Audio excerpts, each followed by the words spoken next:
Iniciada a gravação. Olá, pessoal. Aqui é o professor Alex. Eu vou repassar com vocês a atividade que a gente tem da nossa Agenda 1, que ainda está aberto, vai até a segunda-feira, tá bom? E também já a Agenda 2, ok? Então, na Agenda 1, a gente começou a ver a parte do server-side. O server-side, na hora que a gente cria os nossos scripts, a gente vai utilizar alguma linguagem para servidor. As linguagens que nós temos para navegador são as linguagens de documentos que a gente já criou, né, no semestre passado, que é HTML, CSS e JavaScript. Qualquer outro que a gente vai utilizar que vai ser para servidor, vai ser em uma linguagem diferente, tá? Às vezes a gente tem até servidor feito em JavaScript. É uma outra particularidade, tá? E mesmo assim a gente precisa de um programa de servidor para poder rodar o script para servidor, mesmo que seja o JavaScript, mas não é o JavaScript para navegador, e sim para servidor. PHP já é uma linguagem para servidor, tá bom? Aqui na nossa agenda, a gente viu como que a gente faz o download, né, para usar aqui um servidor, que são servidores web. Aqui no nosso material, a gente tem a recomendação do XAMPP e o AMP, e tem um tutorialzinho de utilizar o USB Web Server. Eu estou utilizando o USB Web Server e também o XAMPP, tá? Os dois, eles vão vir com os aplicativos que a gente precisa para as nossas próximas agendas, tá? Ele também fala em relação à diferença de versões que nós temos. Aqui ele está chamando de PHP 5 e PHP 7, o PHP 8.6.1, aliás, perdão, estou achando que isso daqui é da versão, não, 8.6 é que não existe PHP 8.6, tem o PHP 8, mas não 8.6. 8.6 é o número da versão do USB Web Server. Também aqui, do USB Web Server, da versão do PHP 7. Eu utilizei uma mais moderna ainda, que é mais atual. Quanto mais atual, melhor, mais recurso a gente tem, tá bom? Então, vocês podem pegar esse link. Também tinha deixado aqui para vocês no nosso fórum, tá?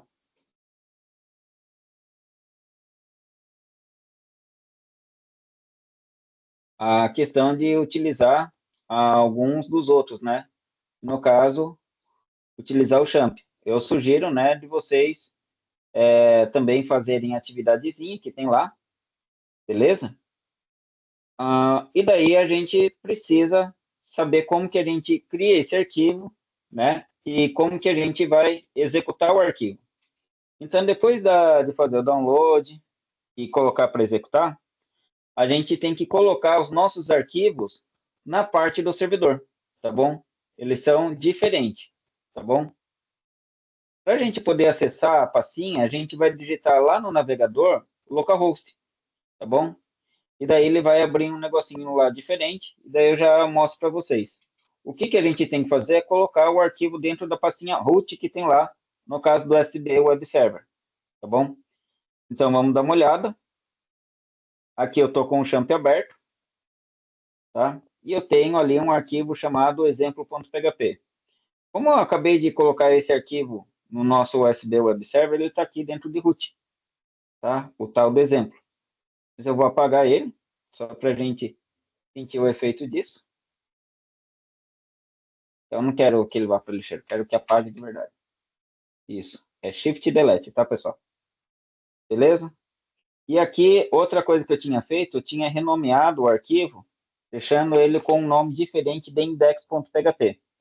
Então, o que que acontece? Na hora que a gente deixa ele aberto e clica lá no localhost, ele executa um arquivo chamado index.php da pasta raiz dele, né? Então, aqui a gente tem localhost e rootdir, que é diretório raiz. Quando a gente clica aqui, ele já mostra qual é a pastinha e o conteúdo dos nossos arquivos. Então, tenho ali o tal do arquivo, o index.php.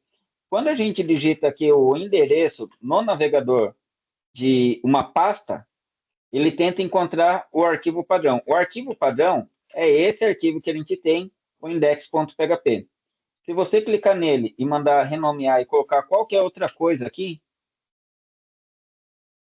ele já muda, ele já não consegue reconhecer como arquivo padrão, tá?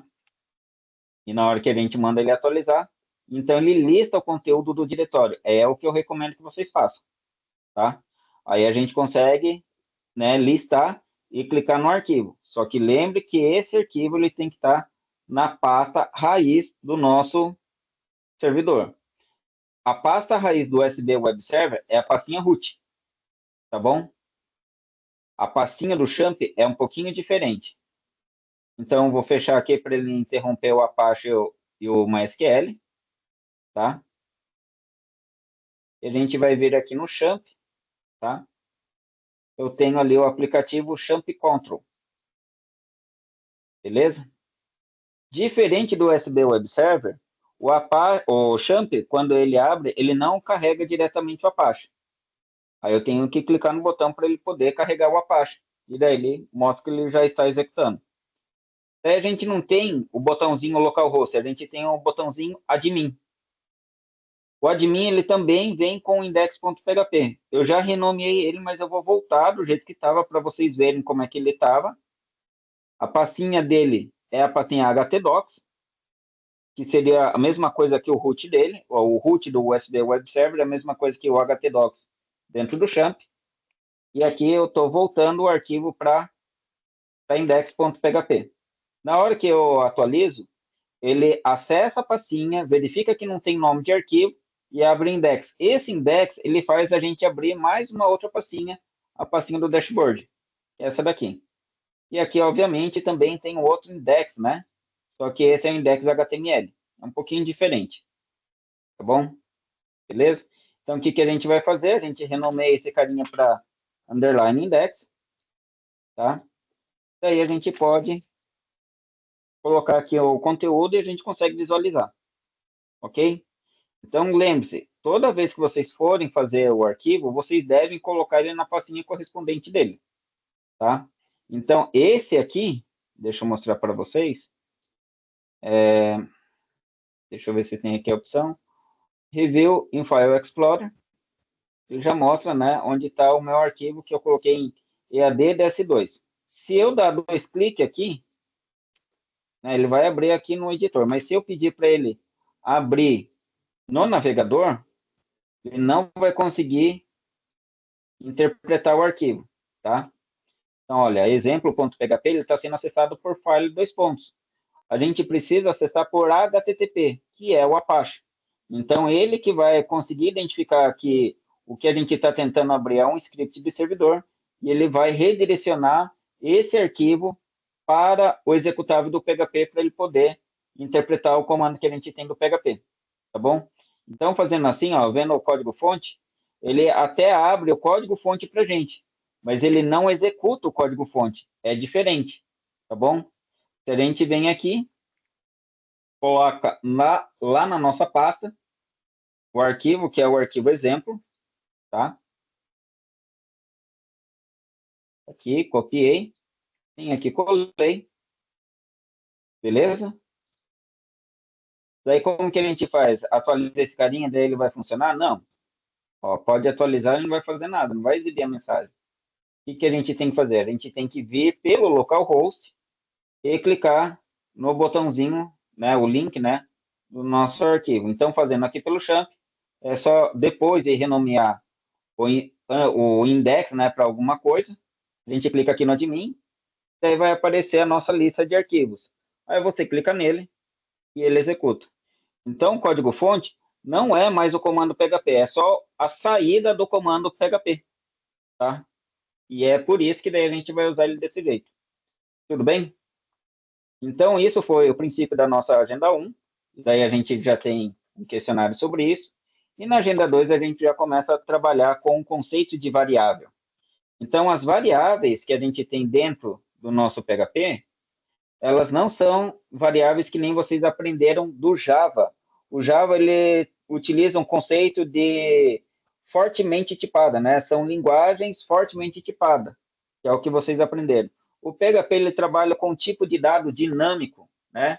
Então, significa que na hora que a gente cria a variável, a gente não precisa declarar qual é o tipo dela. É só na hora que a gente usa a variável que ela vai admitir um tipo, tá bom? Outra coisa, variável no PHP sempre tem que ter esse símbolo do cifrão no início do nome da variável, tá bom? E a gente só pode colocar dois cifrão, significa um comando interno lá do PHP que eu acho que não é tão interessante ele estar explicando para vocês. Não no momento, mas em algum momento talvez eu explique como é que funciona o comando, né, de dois cifrão. Enfim, então aqui, por exemplo, a gente tem a variável nome e o valor dela é um texto chamado Zeca da Silva.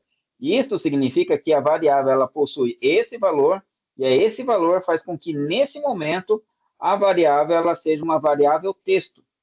Já que nessa outra linha, a variável salário, ela recebe o valor 1000,50, que daí a gente tem o tipo numérico ponto flutuante, tá bom? E não o tipo inteiro. Então, é sempre na hora que a gente vai utilizar a variável que ela vai admitir um tipo, tá bom? Então, aqui a gente tem a diferença de utilizar o valor de ponto flutuante, que é o que tem casa decimal, e sem casa decimal, então ele vira um número inteiro, tá bom? O tipo texto para a gente vai utilizar ele com aspas, tá? E daí a gente tem alguma vantagem aqui dentro do PHP, que é o conceito de interpolação de string, coisa que a gente não tem dentro do Java, tá bom?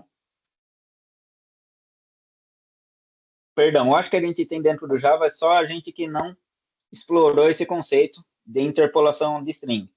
Já mostro para vocês. Bom, então a gente pode utilizar aqui o conceito, né, de fazer quebra de linha, o conceito do nosso HTML. Como que a gente quebra a linha no HTML? Ao contrário do Java, o Java vocês colocavam barra invertida N. Aqui a gente coloca a tag BR. E daí que ele faz a quebra de linha ali para gente, tá bom? Então coloquei aqui um Olá Mundo, só que agora já vou para o nosso próximo exemplo e a gente vai colocar as nossas variáveis. Então, aula DS. Deixa eu colocar aqui dia, hoje é dia 16, né? Aí já deve estar, né, de noite, né? Então, eu vou colocar aqui a variável noite como verdadeiro. Nosso verdadeiro é o true, que nem vocês aprenderam lá do Java. E aí a gente pode exibir as mensagens com o comandinho echo, né? Então, eu posso colocar a aula é e a nossa variável, DS. Perdão, a variável aula, perdão. Daí, para a gente poder juntar aqui, se fosse no Java, a gente ia colocar o símbolo de mais. Mas aqui no PHP, o símbolo é ponto, tá bom? Só que na hora que eu venho e coloco o outro texto na linha de baixo, o que acontece? Ele não faz quebra de linha para a gente, tá?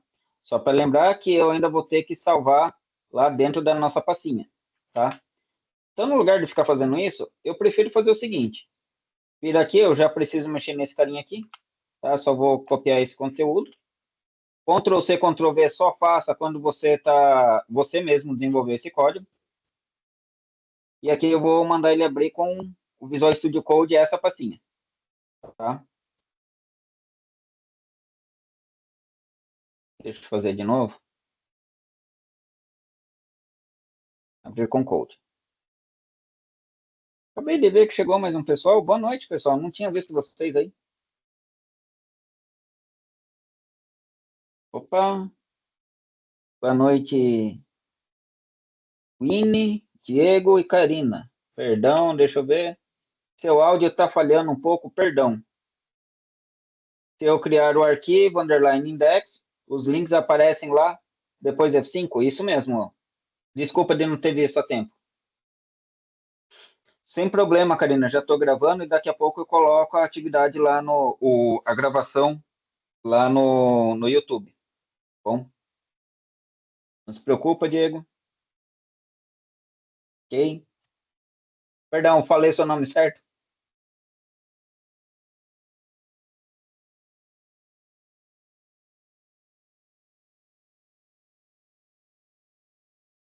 Beleza, obrigado. Vamos lá. Opa,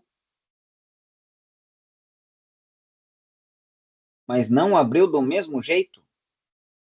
Abrindo lá pelo localhost não foi, Jennifer? Aí a gente precisa ver o que aconteceu. Você consegue mandar um print, alguma coisa assim? Ó, porque quando a gente vai lá e faz o arquivo, pode ser que você esteja editando em um local diferente. Aqui, como eu estou abrindo pela primeira vez, né, o nosso HTDocs, o Visual Studio ele pergunta, né, se ele confia, né, os autores dos arquivos, porque aqui não tem arquivo que só eu estou fazendo dentro do Visual Studio, né? Eu posso pegar algum outro arquivo da internet, e é isso que ele está perguntando para mim, se eu vou confiar ou não. Eu vou colocar que eu vou confiar. É arriscado, mas tudo bem. Não foi, entendi. Então, verifique se o arquivo ele está aberto. Você está usando o XAMPP ou o USB Web Server? Dá uma olhadinha aí. Você falando, já consigo te orientar mais especificamente. Tentou com os dois? E na hora que você abriu, você conseguiu fazer o Apache ser executado ou não? Ele ficou com essa carinha, desse jeito? É, o Apache em execução, ele fica com uma outra cor e fala qual é a porta do HTTP que ele está aberto. Aconteceu isso? Beleza. Daí você consegue ir lá na pastinha do htdocs. Pode até apagar o arquivo index.php. Ou então colocar no lugar de index.php, coloca index.php sem o ponto. Pode fazer desse jeito, porque a gente não vai usar esse arquivo, tá? Mas só para você não perder ele.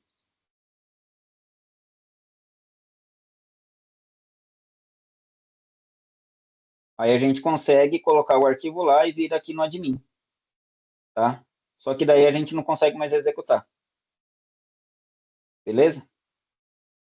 Bom, colocando então os nossos scripts e tudo mais, né, lá na patinha, tá aqui ó, o exemplo. E aqui, Ctrl+C, Ctrl+V, pessoal, uma dica que eu dou para vocês. Só dê Ctrl+C, Ctrl+V de código que você fez. Se você está acompanhando o código de uma apostila, algum tutorial, algum vídeo, digite o código, evite de dar Ctrl+C, Ctrl+V, porque o programador ele só tem dois objetivos na vida dele, que o código dele funcione e que ele saiba cada comando que ele está colocando no arquivo. São os únicos objetivos dele. Se ele, né, consegue fazer isso, o código dele funciona, ele consegue entender o código que ele colocou, ele pode ser considerado um programador de sucesso, tá bom? Então, por isso que eu recomendo, é linha, linha, letra, letra, comando a comando. Tá? Então, aqui a gente tem até bem explícito que a linha 6 é uma combinação de três coisas, uma variável, um literal e um comando, tá? E também a gente tem aqui de uma maneira explícita, né, uma concatenação, que é a combinação, né, do nosso literal e da nossa variável. Tá bom? Conseguiu? Aí, beleza. Então, um salve aí também para vocês. Parabéns. Vamos lá. Como eu estava falando da interpolação, ele ficou DSO, né? Porque ele combinou DS, que era a variável, e O, que era o dia, né? Então, para a gente fazer essa quebra, a gente utiliza aqui como sugestão a tag BR. Já vou recomendar que vocês coloquem como caractere, né, de encerramento da tag, né, o barra BR, mas na verdade nem isso eu recomendo. Eu recomendo que vocês coloquem a tag P. Então aqui seria o barra P e aqui a tag P, tá bom? Mais uma coisa que eu também vou recomendar de vocês fazerem, tá? No caso, quando a gente utiliza, né, string com aspas, a gente pode fazer assim, colocar a variável ali no meio, tá? E ele também permite com que a gente leia o conteúdo da variável. Note que aqui era para ele ter impresso, né, ali o símbolo cifrão aula. Se eu coloco, né, delimitado por aspas simples ou apóstrofo, então ele escreve, né, porcentagem não, cifrão aula, tá? É um jeito que a gente tem para poder fazer isso, ok? Eu, não, eu acho que é diferente.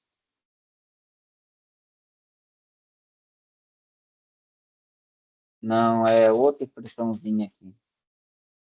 Não, aquele, é isso mesmo. A gente pode também fazer uma outra expressão para a gente poder pegar e mandar ele falar que aqui vai ser uma expressão que a gente vai usar para fazer uma combinação, tá? E daí a gente pode fazer desse jeito. Mas um jeito que a gente tem é o seguinte: a gente encerra a tag PHP, e isso aqui é encerrar, tá? E daí aqui eu posso escrever HTML. No HTML, daí a gente faz o que a gente já está acostumado. A gente coloca o texto que a gente quiser. O dia é. E aqui no meio, daí a gente coloca o comandinho do PHP. Ok? Daí a gente coloca o comandinho do echo e a variável que a gente quiser. Dia, no caso. Tá? Quando a gente já coloca um comando e depois a gente encerra a tag PHP, a gente não precisa colocar o ponto e vírgula. Tá bom? Aqui, por exemplo, também, entre a linha 6 e a linha 7, eu também posso tirar esse ponto e vírgula. Tá? Então, são dicas que a gente pode utilizar aí do PHP.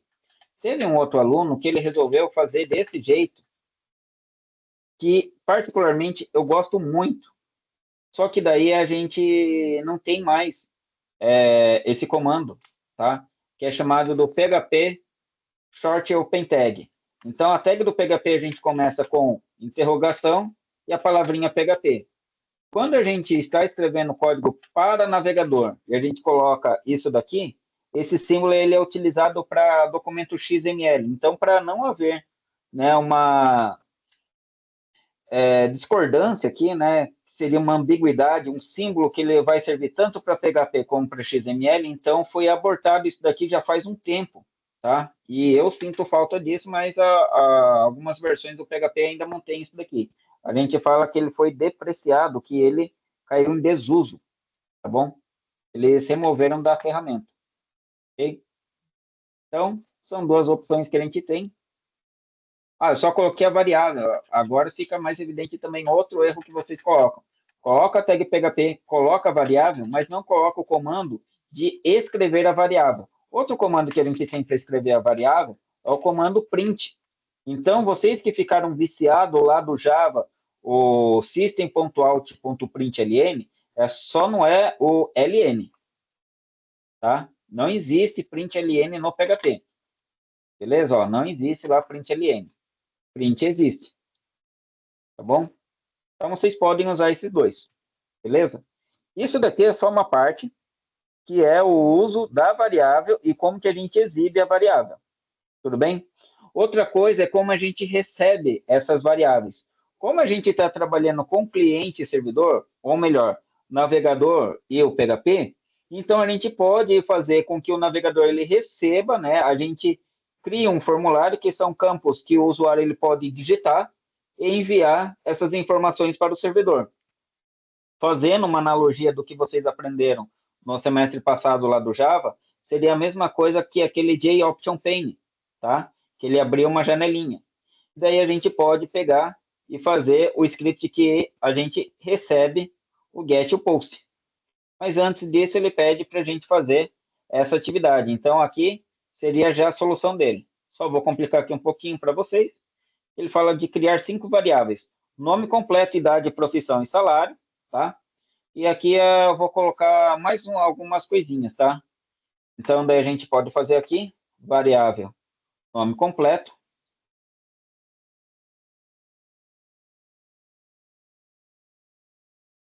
Deixa eu ver. Idade, profissão e salário. Idade, profissão. Outra coisa, provável que o professor de Java também passou isso para vocês. Evitem, né, de utilizar, né, símbolo com acento, né, letra com acento para nome de variável. Aqui, por exemplo, ele tem profissão e aqui está profissal. Aqui a gente tem salário e aqui a gente tem salario, tá? Então a gente pode, né, fazer desse jeito, só tirar o acento e ainda manter ainda a vogal, ok? A mesma coisa serve para o cedilha. E fazer mais um aqui, que é o salário, ok? Fazer mais um aqui, o e-mail. Então, e-mail. Ok? Então, vamos lá. Idade serve aqui 16. Zeca da Silva, programador. Ah, outra coisa, tá, pessoal? Quando a gente seleciona aqui no Visual Studio, a gente pode dar dois cliques assim na palavrinha e ele mantém selecionado. Na hora que a gente coloca qualquer símbolo de delimitação, ele também já coloca no início e no final da nossa delimitação. Então, só mostrando aqui pelo tecladinho virtual, tá? Outra forma de a gente selecionar é o seguinte, ó. Deixando aqui onde a gente precisa, segura o Ctrl, manda de um lado, segura o Ctrl e o Shift e manda para outro lado que ele mantém a seleção. E daí a gente pode colocar o nosso delimitador. Pode ser outro delimitador, pode ser parênteses, pode ser chave, colchete, tá? Qualquer delimitador que a gente colocar aqui que ele consiga reconhecer, por exemplo, se a gente colocar o símbolo de maior de tag, ele não reconhece, não é um delimitador. Beleza? Delimitador é o que vai ter o início e fim. Aqui a gente tem dois símbolos diferentes. É o símbolo de maior e menor. Aqui são os parênteses. Abre e fecha. Chave. Abre e fecha. Parênteses. Abre e fecha. Aspas. Abre e fecha. Tá? Isso daqui não é abrir e fechar. Isso daqui é o símbolo menor e aqui é o símbolo maior. Lembre-se disso. Tá? Beleza? Então, aqui a gente pode colocar para ele o programador. Beleza? Salário. Colocar um bom salário para o nosso programador. 5.000. Ok? E e-mail, zeca.silva@etec.sp.gov.br, que é o nosso, tá bom? Eu, como prefiro esse daqui, eu mantenho esse daqui. Se você conseguir entender um pouco melhor esse, mantém. Se você prefere ainda separar, né? Colocar, termina o texto, faz a concatenação e volta o texto, faz como você entende. É o outro desafio do programador. Ah, e só para lembrar, aqui eu tenho dois comandos PHP. Então, por isso ele já está anunciando que ele está com erro. Porque ele estava esperando um outro símbolo antes do comandinho echo. Seria o ponto e vírgula. Eu até posso fazer o seguinte, colocar o ponto e vírgula aqui, antes da palavrinha echo, mas fica feio, né? Porque o ponto e vírgula é para encerrar o comando da linha de cima, tá? Beleza? Então, faz aí como você achar melhor. Só que o nosso contexto não é mais aula, e nem dia, é nome completo, idade, profissão e tudo mais. Beleza? Pessoal, como isso daqui vai estar gravado, qualquer coisa vocês pausam o vídeo e daí vocês continuam com a solução que vocês quiserem. Eu vou seguir o que eu gosto, que é esse daqui. Tá? Então, tenho 5 variáveis. Então, eu posso fazer assim, nome completo, nome dois pontos, idade também, profissão, e aqui eu posso colocar acento, tá? Salário e e-mail. Outra coisa que a gente pode fazer é o seguinte, ó, dá dois cliques no nome da variável, copiar, vem aqui, dois cliques, colar, tá? E daí fica um pouquinho mais fácil de a gente editar nosso código, tá bom? Ok? Beleza? Vendo então o nosso exemplo, como é que ele fica. Coloquei coisa errada, né? Ficou um Dzinho ali a mais. E ainda ficou bem no meio do dia. Ficou com o final IA. Nem vi que eu tinha feito errado. Agora deu certinho. Faltou dois pontos ali no restante. Dois pontos, dois pontos, dois pontos, dois pontos. Beleza, tá bom? Deixa eu ver, tem mais gente falando aqui também. Coloquei aquela estrutura de código no Visual Studio Code que estava na atividade 2, só que quando eu executo fala que teve erro na sintaxe na linha 2, na linha 2. Mas quando eu olho o código eu não acho nenhum erro, na verdade, não tem nada na linha 2. Talvez o que esteja faltando é o tal do ponto e vírgula. Tá? Vou pegar então o código aqui da nossa atividade tá? Esse daqui é a agenda 2. A gente tem atividade de fichário, tá? Então, é isso daqui, né? Esse daqui é apenas um arquivo HTML. Então, vamos lá. Vou chamar de agenda 2.html, ok? Pessoal, ficou com muita linha aqui, tá? Então, o que que eu gosto de fazer?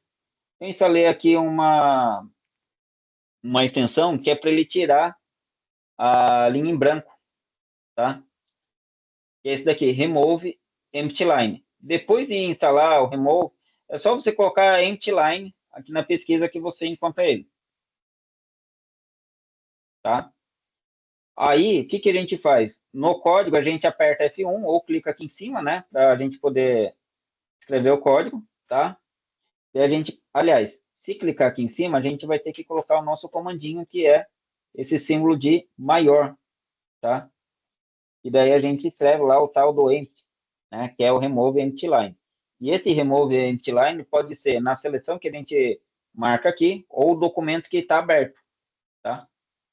Então a gente removeu todas as linhas em branco, daí a gente pode pedir para ele formatar o documento. Aí ele fica melhorzinho. Essa parte aqui não vai ter erro do PHP, tá? Por quê? Aqui não tem PHP, aqui só tem HTML, ok? Vamos lá, fecha esse, volta aqui, atualiza, agenda 2. É isso aqui, tá? Beleza? E daí a gente precisa ver o que que tem na sua linha 2, ok? Bom, só avançando aqui um pouquinho, então o que que a gente tem? A gente tem as nossas variáveis e a gente vai precisar receber as variáveis, alimentar ela com o que a gente recebe da requisição do nosso protocolo HTTP pelo nosso navegador. Então, aqui tem uma mensagem mostrando como que funciona isso, né? Que a gente envia, né, informações do computador pedindo informações do servidor, tá? Então, a ação que a gente tem é a ação, né, do nosso formulário, tá bom?